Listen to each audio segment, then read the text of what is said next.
రైతులు గుర్తుంచుకోవాల్సింది మొదటగా శిలీంద్రనాశినితో విత్తన శుద్ధి చేసుకున్న తర్వాత పురుగుకు సంబంధించిన మందుతోని విత్తన శుద్ధి చేసుకున్న తర్వాత చివరగా జీవ సంబంధిత మందులతో జీవ సంబంధిత శిలీంద్రనాశిని కానీ లేకపోతే ఎలాంటి వాటివైనా అంటే నేను ఇంతకుముందు చెప్పిన ట్రైకోడర్మా లేకపోతే రైజోబియం లేకపోతే సూడోమోనాస్ ఇలాంటి శిలీంధ్రాలు బ్యాక్టీరియాతోటి చివరగా విత్తన శుద్ధి చేసుకోవాలండి.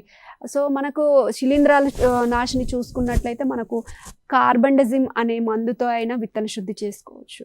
లేదు అనుకుంటే మనకు థైరామ్ లేదా క్యాప్టాన్ అనే మందులతో విత్తన శుద్ధి చేసుకోవచ్చు. ఇది చూసుకున్నట్టయితే మనకు 1 కేజీ విత్తనానికి 3 గ్రాముల మందును పట్టించి విత్తన శుద్ధి చేసుకొని విత్తుకోవాల్సి ఉంటుంది.